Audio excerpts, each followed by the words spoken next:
Баршаңызға қайырлы күн достар. Бүгін мен сіздермен осындай өте дәмді сметанник пирогының рецептімен бөлісетін боламын. Ендеше видеоны соңына дейін қараңыздар. Ең алдымен тестісін дайындап аламыз. Сол үшін електен өткізілген ұнға қант ұнтағын және сода салып жақсылап араластырамыз.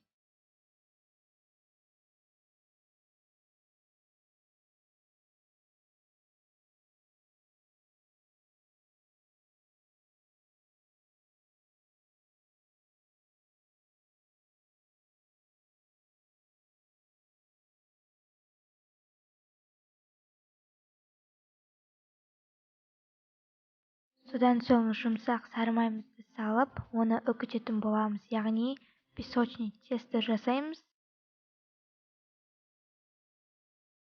Видеода көрсетілгендей қылып, қолымызбен үгітеміз.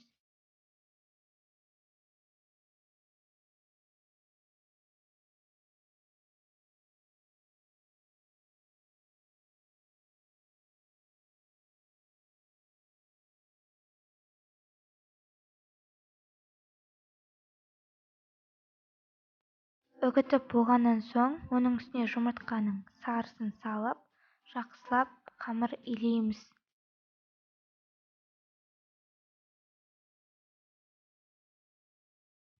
Міне осындай өте жұмсақ, қолға жабыспайтын песочный тесто пайда болу қажет. Және оны салафанмен бетін жауып, тоңазытқышқа 30 минутқа қойып қоямыз. Біз енді салмасын дайындайтын боламыз.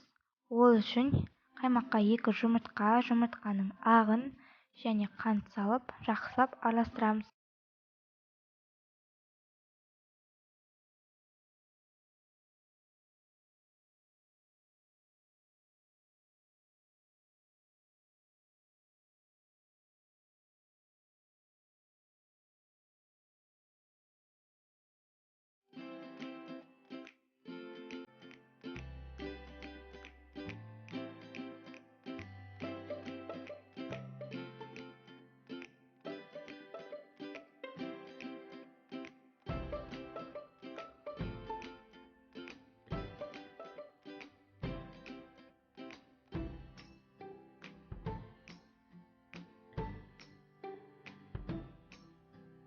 Отыз минут өткеннен соң қамырды тоңазытқыштан шығарамыз.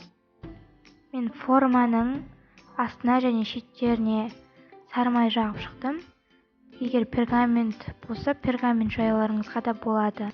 Тоңазытқыштан шыққан қамырды видеода көрсетілгендей қылып, форманың барлық жағына жайып шығамыз.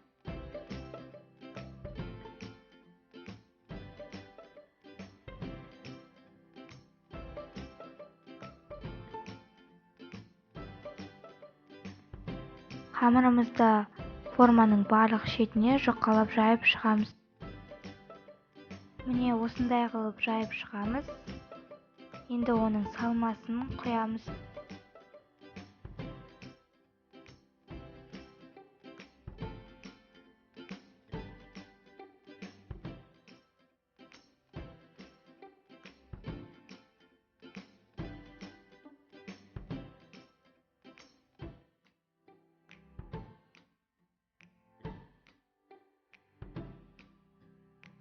Құйып болғаннан соң 180 градуста 50-55 минут пісіреміз.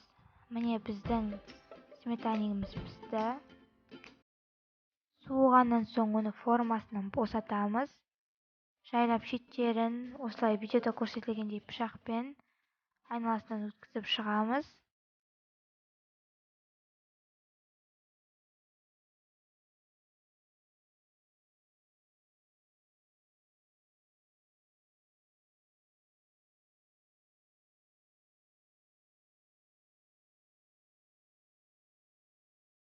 Міне сметанник дайын.